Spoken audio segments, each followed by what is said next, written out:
Hi guys, good morning. For today's video, susubukan kong mag-repack or magpalit ng pork oil sa front shock. So first time ko itong gagawin. Pilitin kong mapakita sa inyo yung aking gagawin. Ang motor ko ay Raider 150 Fi. So tingnan natin kung yung mga gamit ko dyan ay sapat na para makapag-repack tayo ng front shock. And guys, please follow my Facebook page. Dito, James Reels, dito sa Facebook. And sa YouTube naman yung Six Loops Academy. So guys, tara na. And gawin na natin to. Let's go. Nice! Dito guys, susukatin muna natin itong nag-iisa kong tools. Itong CRVH6 6mm na hex. Ibabala natin dito mamaya. Nag-iisa lang kasi ito. Dapat sukat siya dito. So, pag hindi siya sukat, useless tayo makakapagawa. So, upon checking, sukat naman. Sukat naman siya. So, diretso tayo. Proceed sa pag-repack. Sprayin ko muna ito guys. Para hindi mahirap hugutin mamaya.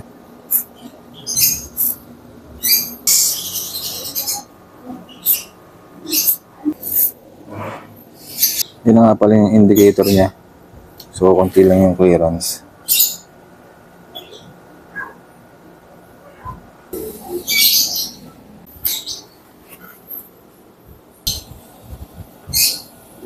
Yan lang yung clearance niya, 7.5 mm.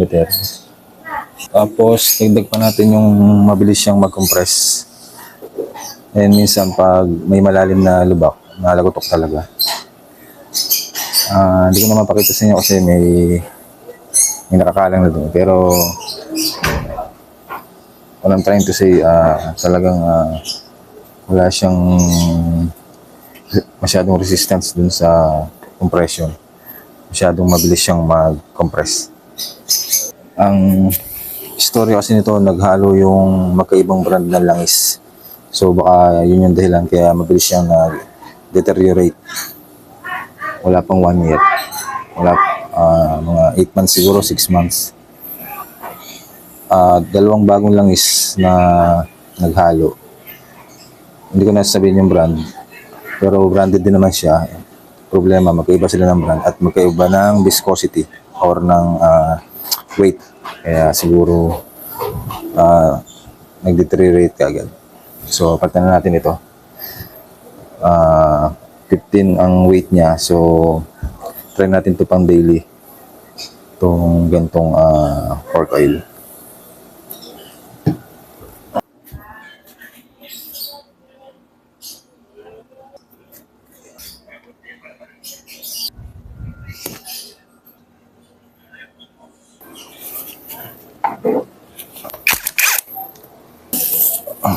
Dito, natanggal ko na yung mga gulong guys. So, tatanggalin ko na muna itong bracket ng caliper. Tapos, ibibitin natin siya yan. Bitin natin siya yung caliper para hindi naman masyadong mahigit tong hose.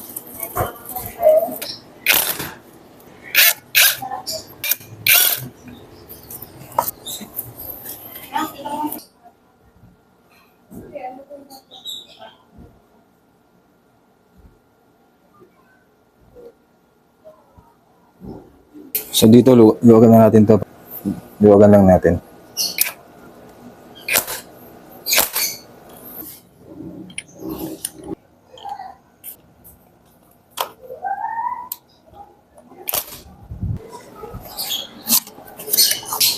Luwagan na rin natin to.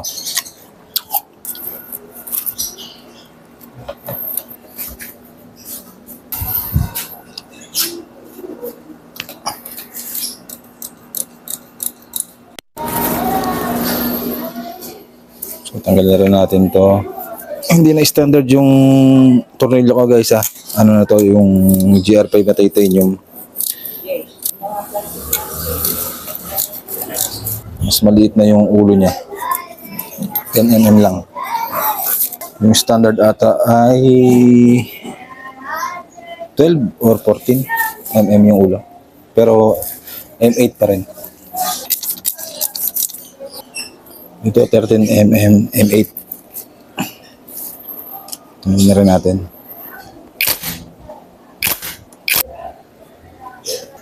Ang mahirap bunutin, guys. Marami tayong basahin at saka martilyo na para mapababa natin yung shock. Mababa naman siya. Ito na yung isa. Abot na. Yan. Ito yung pangalawa. Okay na rin. Yung mga kalawang. Linisin natin to. Scrub natin ng silver siguro. Yung panglinis ko ng yung umiikot na kalawang din. So ngayon, repack na natin. Dito guys, supportahan nyo to kasi umaano to biglang bumubusngad. Kailangan, pag alam nyo lang malapit na mahugot, diinan nyo ayun, gaya nun.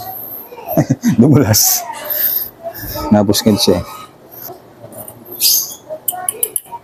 Ito yung mga laman loob niya. Tapon natin. Ayan.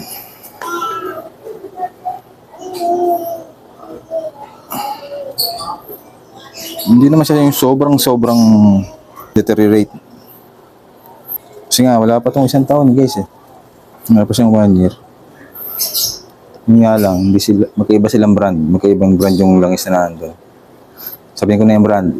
Una dyan yung Pop Shock Attack. Tapos naramdaman kong parang kulang. Kulang yung kanyang langis. Nagpasalin ako. Yung Pop Shock Attack na yun, parang siguro masabi ko 15 ang weight nun. Tapos pinasalin ako ng Petron na ang weight niya 10. So, naghalo siya. Noong una maganda yung play. Mga ilang months maganda yung play niya. Kaya lang, dahil nga magkaiba silang chemical formula. Siguro kaya ngayon hindi na sila magkahiwalay na yung destination nila. Parang ganon. Kaya masasabi ko hindi na maganda yung play. Pero kung makikita nyo, hindi siya sobrang baho. Wala siyang ganong amoy na sobrang mabaho. At medyo malabnaw pa yung langis. Hindi pa siya yung talagang imbor na lang itsura. So, ang mga laman nito, ayan, meron siyang washer. Tapos yung spring.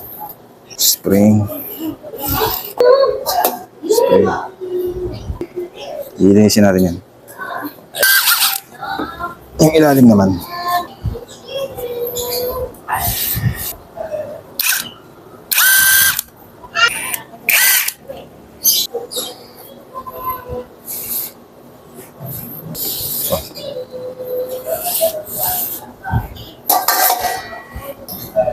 Ano kung may washer to? Ano siyang washer? Bale, ito guys.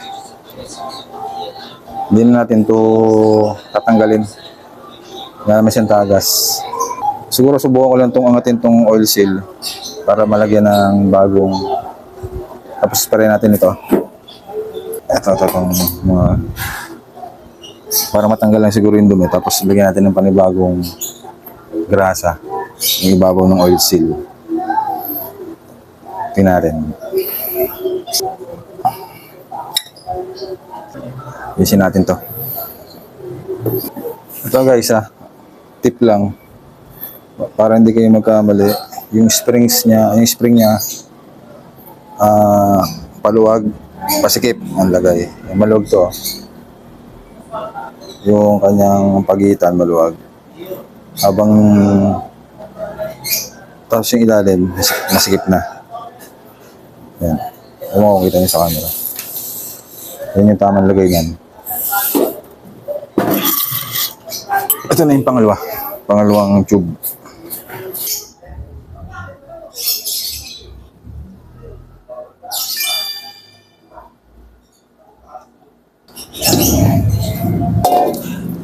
Tapos linisin natin gamit to.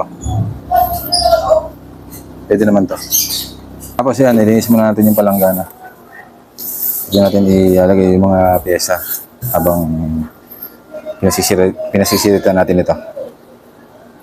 Itong brake and parts cleaner para malinis. Ayan. Kaya enjoy magawa ng sarili mong motor. Tsaka kung alam mo namang gawin, mas sigurado yung linis ng gawa mo kaysa dun sa magawa sa labas.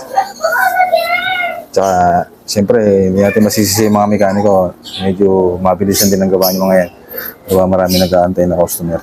Hindi kagaya natin, isa lang, motor lang natin. So, gagawa natin yung pinakamalinis at pinakamaayos na gawa ayon doon sa oras na hindi tayo nag-aalala sa oras. So, ganito lang yan guys. Try na natin. Di ba gasolina ginagamit, pero ngayon hindi tayo gagamit ng gasolina kasi kahit pa paano bawas ng ng grade ng top coat. Kung may budget na konti, ito na lang gamitin. Yan.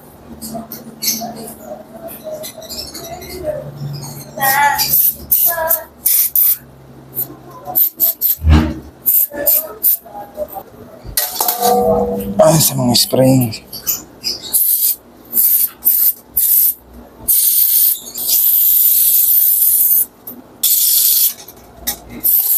Malamig siya guys, malamig. Mabilis lang matuyo to. Ito, parang aerosol lang siya. Parang contact cleaner lang yung niya. Dating niya. Tapos yung mabuguhan, yan, pinupunasan ko lang ng malinis na cloth or basahan. Mas maganda dito, meron kayong air gun or air blower para mahanginan nyo yung may pressure yung mga low blow at mga pagka-spray nyo dito buga ng hangin mas maganda. So ngayon obligado tayo magpatuyo kasi para walang residue ng cleaner kasi pag nilagay agad natin yan hahalo yan, pwedeng humalo yan doon sa pork oil. So, syempre, hindi sila. So, ito namang baso or outer tube.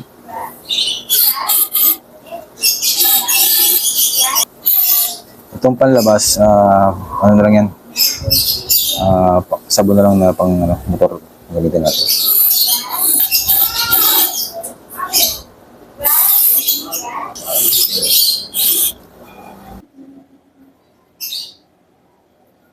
Tapos, itong gas seal, silipin natin. Tanggalin natin para masilip natin yung oil seal. Makalawang na yung ring lock. So, spray natin ito, contact cleaner.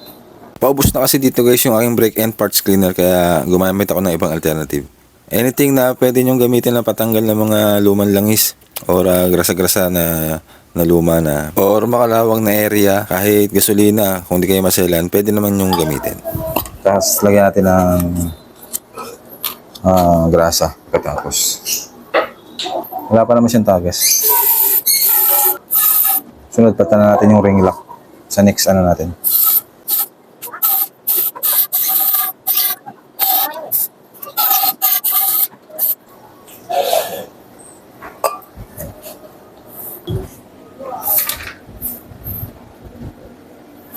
Tapos improvise lang yun ito para matuyo yung loob.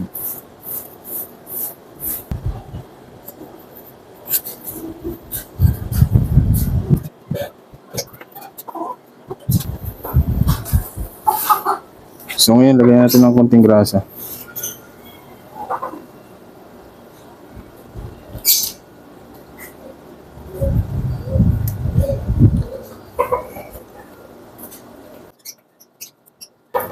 Ang gagawin ko dyan guys, meron ako nito kulay pula.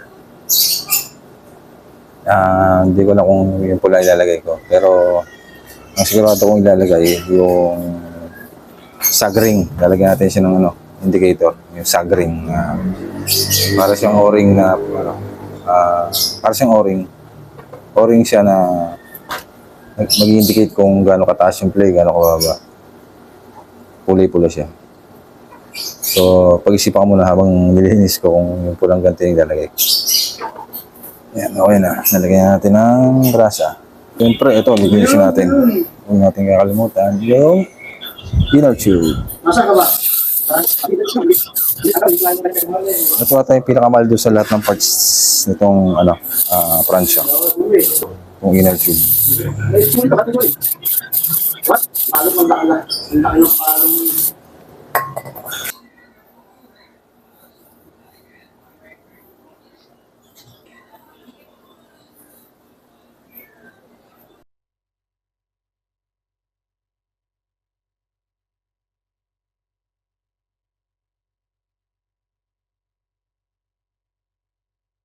Bali, ito nga pala yung kulay pula na dasil. Try natin ikabit kung magpipit. And ito yung sagring. O-ring lang siya na parang indicator doon sa ating play na shock. And LCM Tagalog na sticker. So dito hindi natin alam na wala na pala tayo ng audio. So cover na lang natin ng voice over. So dito nilagay ko na yung mga inner parts. Yung spring sa ilalim. And then yung tornilyo syempre. And tinari kong i-test fit yung pulang dust seal. And hindi ko gusto yung pitmate niya guys, kaya hindi ko na pinilit. Mas pinili ko na lang din yung stock. Okay pa naman to, wala pa naman damage. And nilagyan natin ng grasa ulit, yung ibabaw. And nilinis ko muna to ha. Makikita nyo dyan na nisprayan ko din ng panlinis yung ating lumang dust seal. Stock yan guys. And pit na pit siya, kita nyo naman, ikabit ko agad. And maganda yung pitment. Hindi ko gusto yung pitment ng pulang dust seal.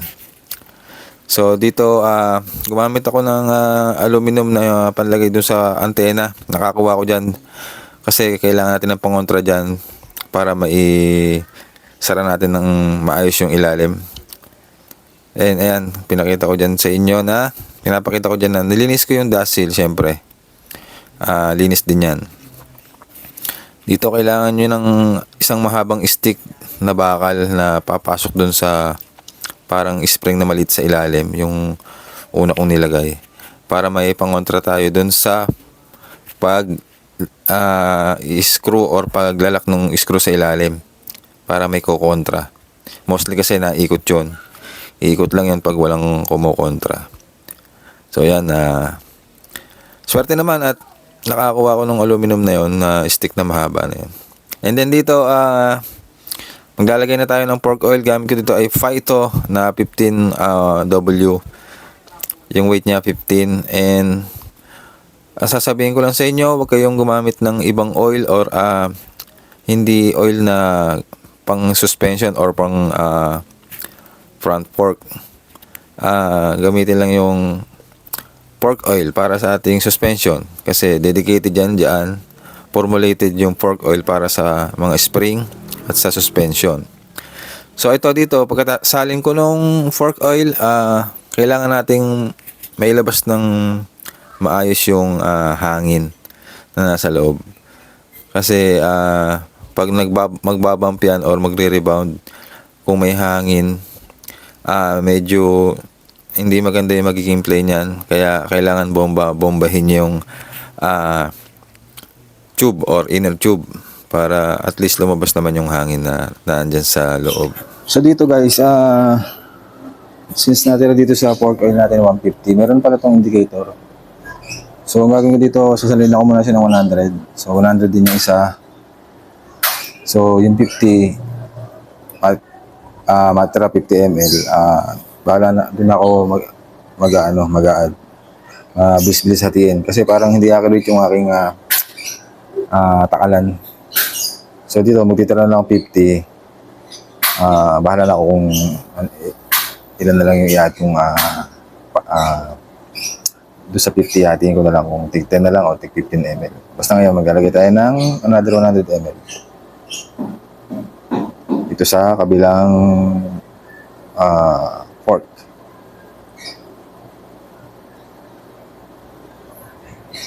Pat 50 ml matira.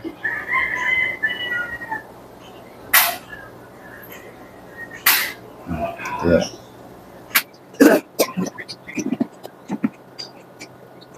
Ayan. 50 ml. Bomba.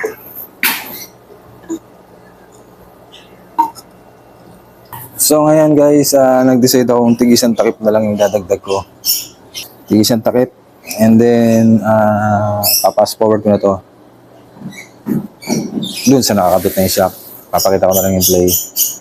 And then, yun. So let's go. Lagyan natin ang tigisan takip. Gulo tayo guys. Tigisan takip.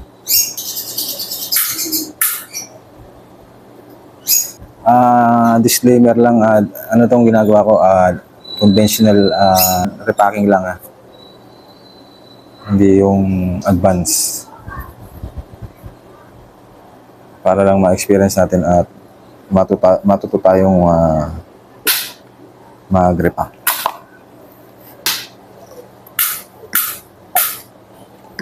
Fast forward natin, check natin. So, yun yung play niya. Marami sa akin. Ay, sabi.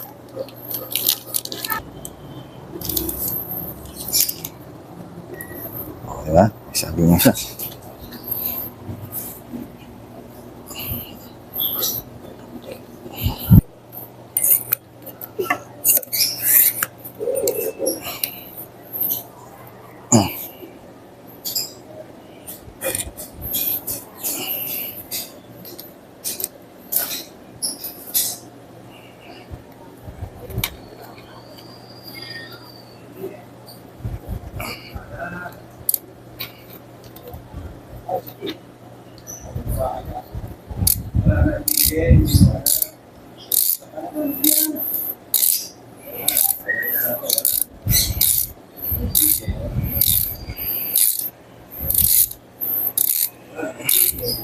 Yan. Mamaya natin sisikip pa maigi pag nakalagay na ito. Ito na yung play niya. Ito yung pangalawa.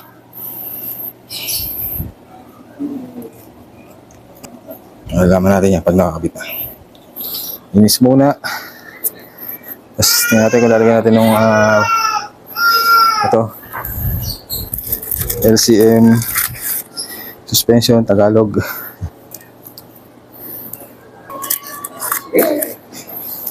Pag nakakabit na. Ayan.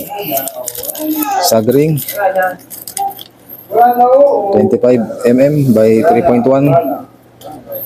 Pasok na pasok. Ito yung 26.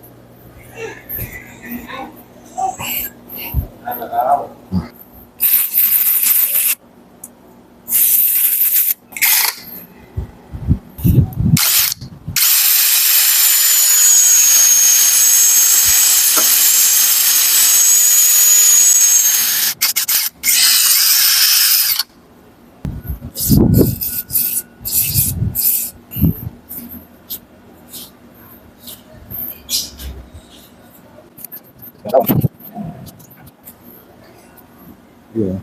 Ang walang kalawang. Bali ka na, Yan, lilinisin na natin. Linis na, sabay kabit. Linis. Linis.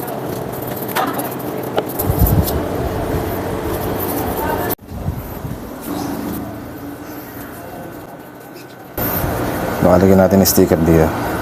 Ayan. LCM Tagalog.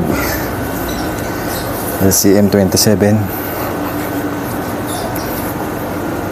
LCM Tagalog.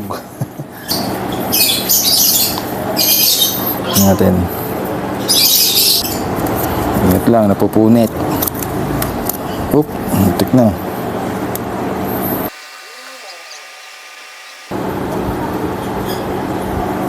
Oop.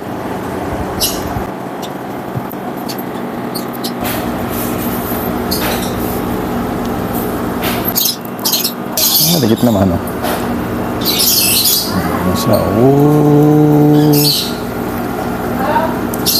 Alright. Nice! Mga sirs, pag gusto niyo ng ganitong sticker, nasa comment box yung link. Tagalog. O yan guys, hindi siya kadalian ibalik. Medyo ilang minuto na rin ako dito.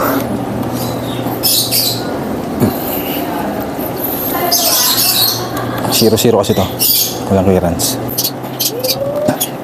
Parang ano siya, 9.5 mm.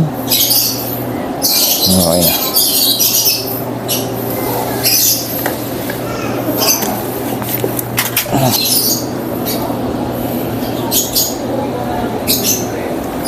Kulang to.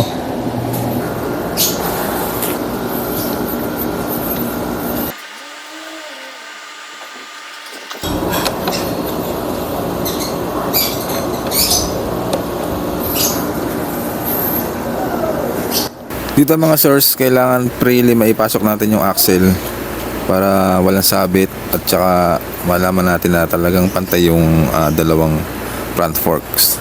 And crucial to mga source, dapat talaga pantay na pantay ito.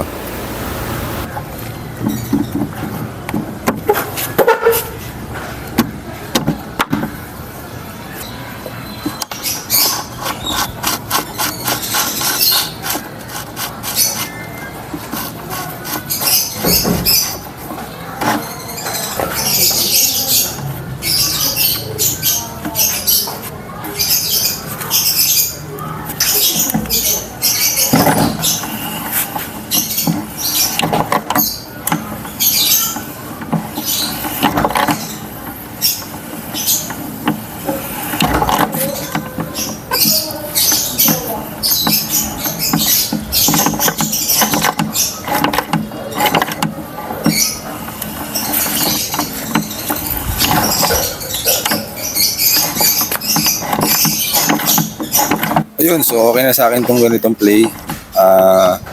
Nag-improve yung kanyang clearance. Hindi siya sumasagad. Pero tetestingin pa rin natin to sa normal riding. May angkas o single riders or single rider. And so far, yun nga, all sa akin yung resulta. Kayo comment down below kung ano sa palagay niyo yung naging resulta para sa inyo.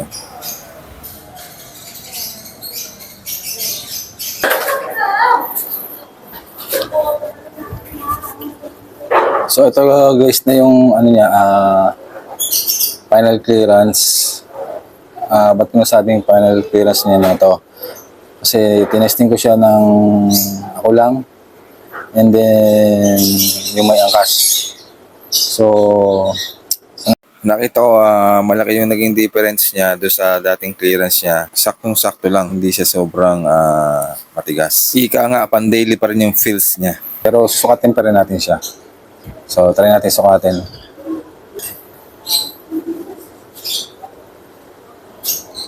So, yan.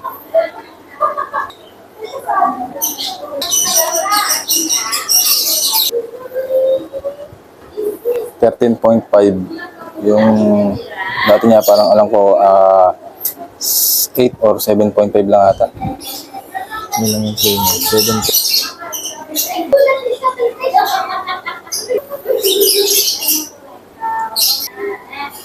Dito naman 68.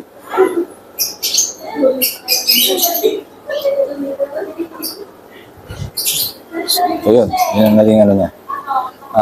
Okay na rin, satisfied na rin. At least may nabago kahit paano. And hindi naman pwedeng sobrang tigas kasi ng play. Gawa nga pang daily lang siya. So yun lang. Sana may natutunan kayo. Follow po mo.